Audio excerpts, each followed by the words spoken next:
नमस्कार। कुछ दिन पहले हम लखीमपुर खीरी में जिन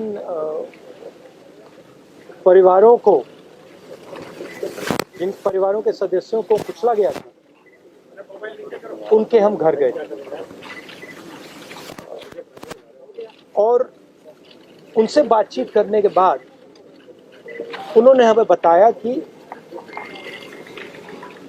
वो दो चीजें चाहते हैं। पहली चीज, वो न्याय चाहते हैं। वो चाहते हैं कि जिस व्यक्ति ने ये हत्या की है उसको सजा मिले। और उन्होंने ये भी कहा कि जिस व्यक्ति ने हत्या की है उस व्यक्ति के पिता हिंदुस्तान के होम मिनिस्टर हैं। हिंदुस्तान के होम मिनिस्टर हैं। और इसीलिए जब तक वह व्यक्ति मिनिस्टर है तब तक सही जांच और न्याय नहीं मिल सकता है। ये बात हमने हिंदुस्तान के राष्ट्रपति जी को बताई और हमने उनसे कहा कि देखिए, ये सिर्फ इन परिवारों की आवाज नहीं है, ये हिंदुस्तान के हर किसान की आवाज है। उस आवाज को कुचला जा रहा है, दबाया जा रहा है। और इस व्यक्ति ने हत्या से पहले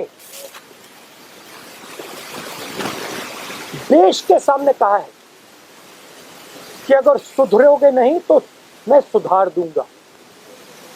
मतलब किसानों को धमकी दी और फिर उस धमकी पर एक्शन लिया और किसानों को मारा। तो हमने राष्ट्रपति जी से कहा कि देखिए, जब तक ये व्यक्ति मंत्री है तब तक न्याय नहीं मिल सकता है। इस मंत्री को हटा देना चाहिए और सुप्रीम कोर्ट के 2 सिटिंग जजेस की इंक्वायरी होनी चाहिए और जिन्होंने भी ये हत्या की है, मर्डर किया है, उनको सजा मिलनी चाहिए। धन्यवाद। प्रियंका जी,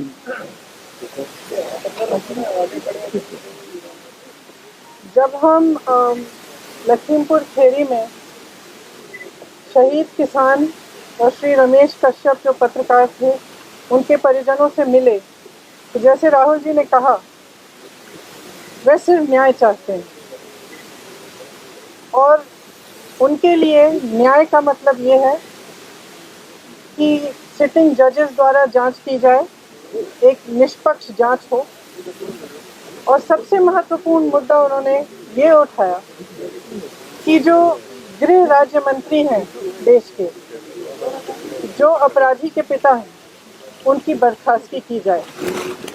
उनका ये मानना है कि जब तक इनकी बर्खास्तगी नहीं होगी तब तक निष्पक्ष जांच नहीं हो सकती और अपराधियों को सही सजा नहीं मिलेगी।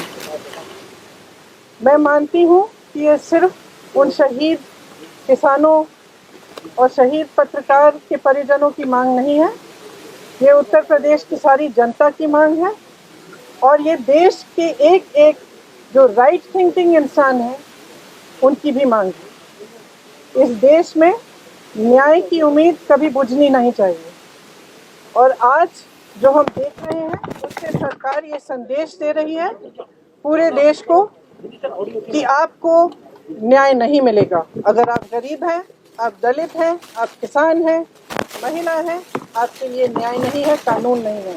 और अगर आप सत्ताधारी हैं, भाजपा के मंत्री हैं, तब कानून आप पर लागू नहीं होगा। तो जो शहीद परिवार हैं, जो शहीदों के परिवार हैं, उनकी ओर से, क्योंकि वो यहाँ नहीं आ सकते राष्ट्रपति जी के से मिलने के लिए, उनकी ओर से हमने उन्हीं की मांग उठाई है और हमें आशा है कि राष्ट्रपति जी इसके बारे में कार्रवाई जल्दी ही करेंगे। मैम, कोई आश्वासन राष्ट्रपति जी से इस मसले पर आपको मिला क्या? किस तरह की? उन्होंने आश्वासन दिया कि आज ही वे सरकार से इस पर चर्चा करेंगे। आप लोग लगातार ये मांग करते रहे गृह राज्य मंत्री को बर्खास्त किया जाए, अब तक सरकार ने बर्खास्त नहीं किया, यहाँ तक कि कोई बड़ी कार्रवाई भी नहीं। राष्ट्रपति से कितनी आपको उम्मीद है कि राष्ट्रपति आपकी बात को सुनेंगे और इस पूरे मामले पर कार्रवाई करेंगे? देखिए, सरकार की जिम्मेदारी होती है कि देश की और जनता की आवाज़ सुने। ये मेरी मांग नहीं है, कांग्रेस पार्टी की मांग नहीं है, हमारे साथियों की मांग नहीं है, ये जनता की मांग है। और जैसे मैंने कहा, उत्तर प्रदेश के जन जन की मांग है और उन शहीदों के परिवारों की मांग है जिन्होंने अपने परिजन खोए। Ma'am, despite the opposition